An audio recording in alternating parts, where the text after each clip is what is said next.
Alright, today we are going to be replacing the stock, the stock Bose system in a 2003 SLK 230.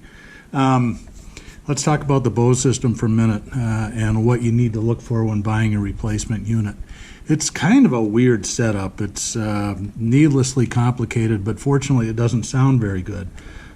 You really have a head unit that's got stereo outputs into an amplifying system that does all the dividing itself. So there's no front and rear balance control. The door speakers and the tweeters are okay. The subs are really lacking. But by doing this, we're going to make it possible to add subs later, add Bluetooth, hands-free phone capability, so on and so forth. This is really important when you're looking at head units. You want to find something that has a 4-volt output. Most head units are 2. This particular JVC is 4. I bought it off Crutchfield. They're not any less expensive than anybody else, but they're really a great searchable website. So you can go into Crutchfield and look for preamp 4-volt outputs. Also, it's kind of cool if you buy from Crutchfield. They give you a lot of free stuff. We're going to need these Mercedes removal tools to get the old radio out, because unlike the rest of the world, Mercedes uses its own stuff. And there's a an antenna adapter that comes with it as well. I've done this install before, and I would highly recommend spending the extra $8 or $9 or $10 or whatever these are on ground loop isolators. A lot of times in these old SLKs, if you don't use these when you're installing an aftermarket unit, when you change channels or go from CD to whatever it is, you'll hear clicks and pops and all that sort of stuff, and this eliminates that, so it's kind of handy. Let's go up to the car now and we'll take the old unit out. That is actually really easy. Okay, first thing, you don't need to do this if you're just going to replace the head unit, but we're going to add a line in here to install a subwoofer later. So let's go ahead and take the center console apart. First thing is this trim ring around the shifter. Pry that up and carefully put it on the floor. It'll give you access to this panel here. We'll just pry out like that. I don't know if we're going to need to remove these switches or not. They're just wire connectors. I suppose we could. In the video where they go, they all look like they can only go in one way. Now we've got to get a Phillips head and start taking this apart. Now we're just going to unscrew these Phillips heads. And there's a couple, I think, in the back here that we'll take out too. Let's just see how this comes apart. We haven't done this before, but it looks pretty straightforward. Alright, we've got these bolts off here, and then these ones in the back hold the cargo, the cover on. Now we've got to set the emergency brake and pull this cover off.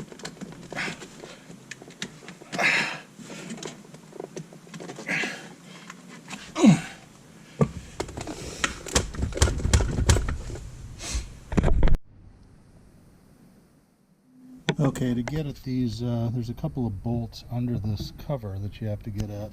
So this needs to be peeled off.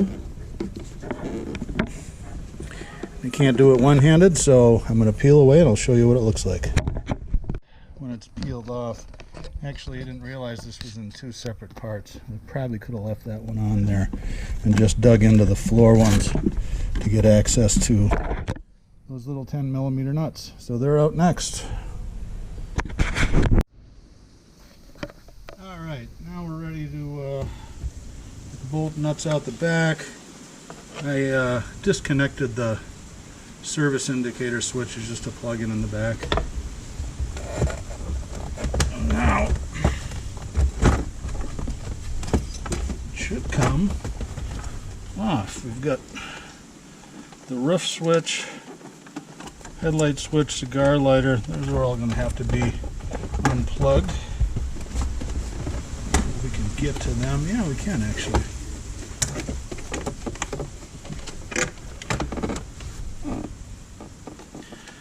I wasn't going to do this. I was just going to lay the subwoofer line down here, but as I've got this whole thing apart and it's all 130,000 mile car, I'm just going to disconnect it and we'll refurbish that later. Okay, center console's out. A couple of interesting things here. This is the remote control mirrors, and this is the Vario top control. Those came out this way. This was the power for the cigarette lighter. You have to disconnect it when the console's on its side, and I was pulling this way for a while. Yeah, it actually pulls out this way. Also, you see this fitting right here, this red thing? That's a vacuum operated switch that locks the glove box apparently when the roof is down. So those really bad thieves that wouldn't be able to pry into the glove box with a screwdriver. This is designed to thwart them, and this is this yellow line here. It comes from the back. Little vacuum fitting just fits right into there and pulls right out. So this was just going to be a removal to do a subwoofer line from the head unit. We're going to put it in a couple minutes, but what the heck, I got it out and just got this car a week ago. I think this looks like crap and we can fix that, but that's another thing. Let's get back to the stereo. Alright, now we're going to yank the head unit out itself. Like I say, the cool thing about Crutchfield is they give you these tools for free. It comes in a kit. The antenna adapter comes as well, and it's free. It's kind of neat. Yeah, because Mercedes, unlike the rest of the planet, uses special stuff that goes in. I think they go in this way.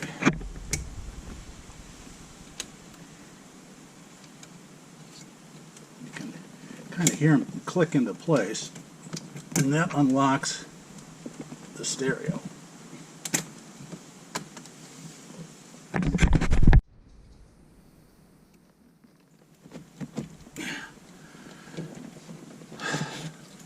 These head units are worth some money. The last SLK I had, I sold it to a guy on eBay. He upgrades them for Bluetooth and all that sort of stuff. Yeah, it's stuck. We'll get that out later. And on the back, you just have, that's your antenna. This is, this is the fiber optic system. Now, these cars are kind of, they were advanced for their time. And then we're just going to unplug this and unplug that. And that's it. The whole unit's out in just a couple of minutes.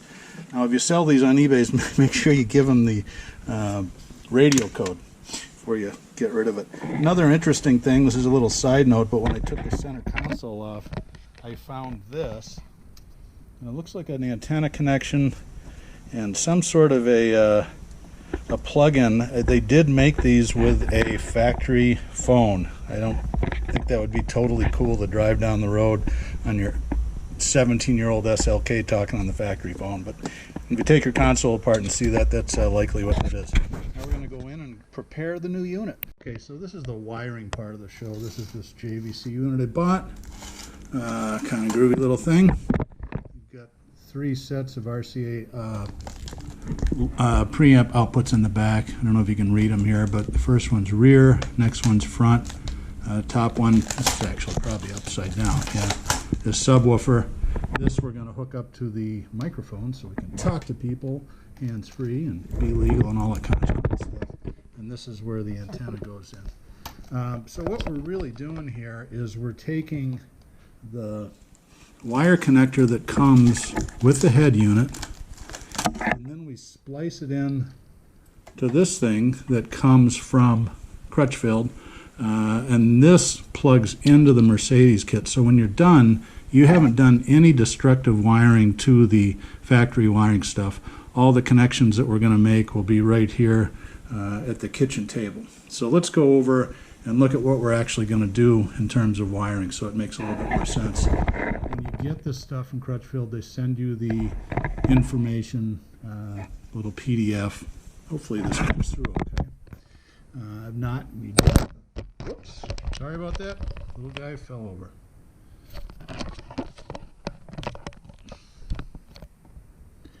So we've got a yellow line that we're going to hook up to the voltage on the JVC. We've got a blue and white amplifier on line that we hook up to. It's usually called remote input. You can see that here. And then you've got orange and white, which is illumination, black, which is ground, and red, which is power.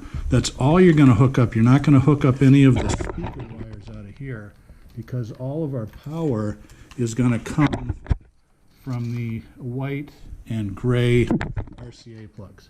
So those go into our front inputs, or outputs. Let's see. Gray is right channel. That's right. So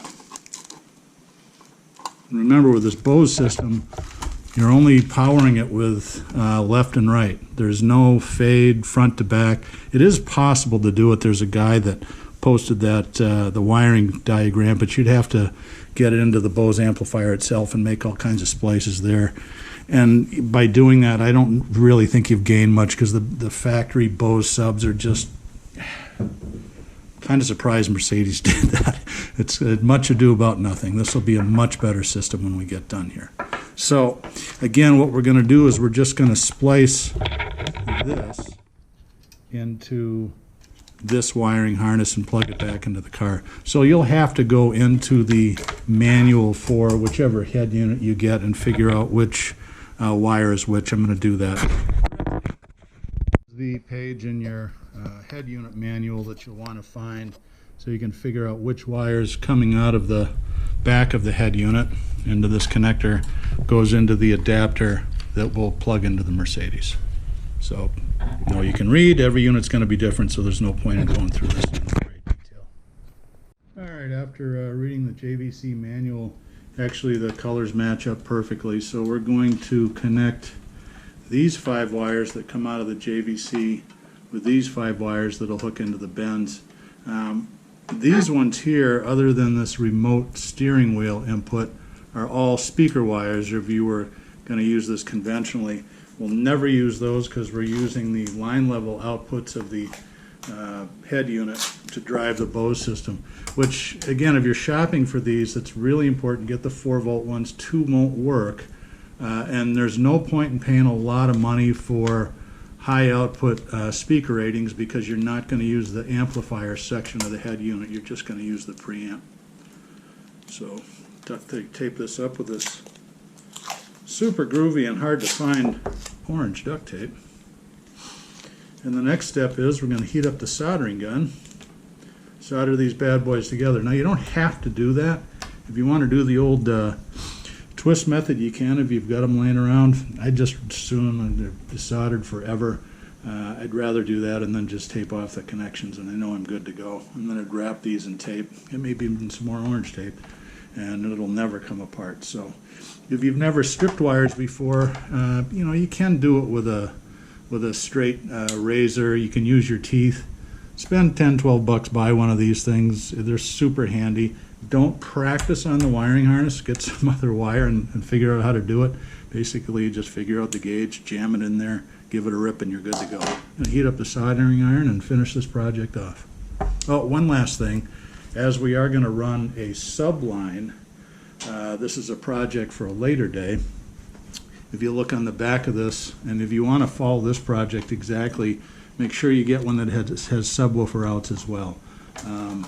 So I didn't have a 2 cable, I just had a 3. Everybody's got tons of these laying around, so we'll just remove the yellow one. And voila, now we have a 2-channel sub cable output line. And that's going to go right in there, not in the rear, in the subwoofer, because there's crossovers in here that will just high pass frequency the line to the sub. We'll work fine without it. We're still going to have the factory subs hooked up when we get done. Depending on what kind of an aftermarket sub I put in, I'll probably at some point just disconnect those the lines to the subwoofer in the SLK. Soldering time next. While we're waiting for the soldering iron to heat up, let's install this microphone. This is really kind of cool for hands-free. So what I did is I worked from the top and I worked my way down. I don't want to take the dash apart. It's not going to be perfect, but it's going to work. If you've ever taken a dash apart, you know why I don't want to take the dash apart. So I just clipped it on up here. You can peel this little rubber thing. Ran the line all the way down the A-pillar. You can see it comes out here. Now I'm going to feed it inside down to here, and then it's going to go underneath the kick panel into the dash. So if you can see, I ran, let's get a little light on it. Ran this mic cable up under the kick panel. I'll finish it up when I get up there. I took the little vent cover off, fed it through the vent cover, and then it comes out in the back of the radio. So that's what it looks like when it's done. Not totally invisible, but pretty darn close. Line coming here, line there, up on the kick panel through the vent, and then plenty of slack for when we're ready to hook it into the radio. These are more handy to have than you might think. Forgot one thing before we solder. I'm going to buy these ground loop isolation filters or whatever the heck they're called. I think they're 10 or 11 bucks. I'm going to use two because I got line out going to the subwoofer. If you're not doing the sub installation, just get one of them. And they're directional. So remember that's right and left. Just make sure I get this right. Yeah, red is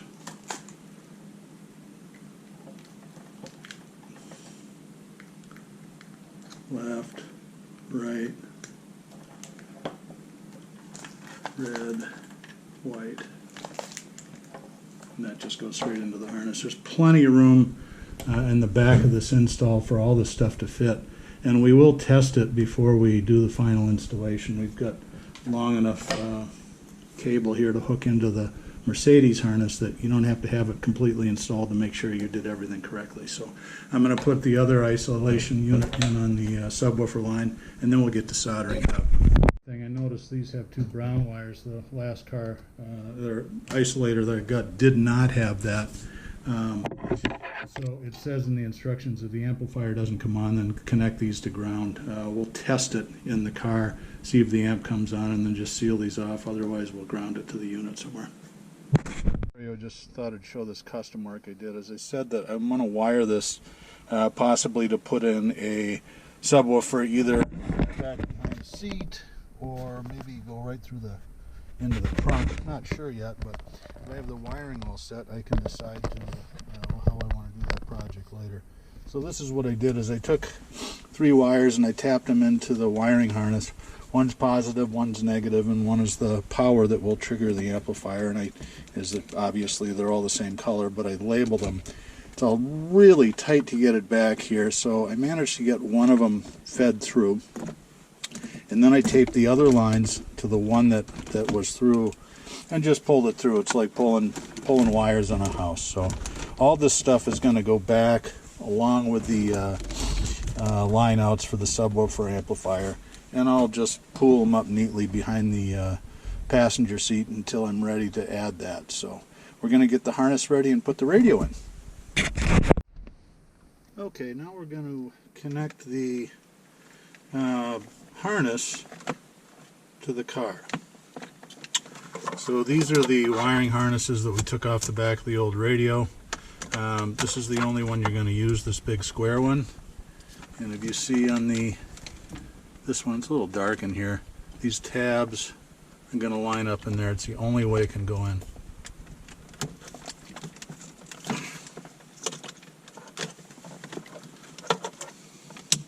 Clicks into place. And we'll feed all this in here.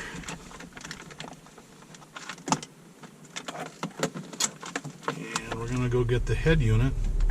And that's going to plug into here. Our front speakers will plug into here, and our rear speakers will plug into there. Well, turns out the battery in the GoPro died right as I was inserting the JVC in. The install was just about done. A couple of points.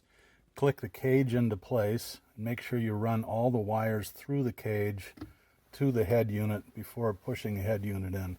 A lot of times people will wire the whole thing together and then forget to put the cage in and have to take it all apart. So there it is installed. And you can see I painted the center console flat black with a spray can, and it came out looking pretty good.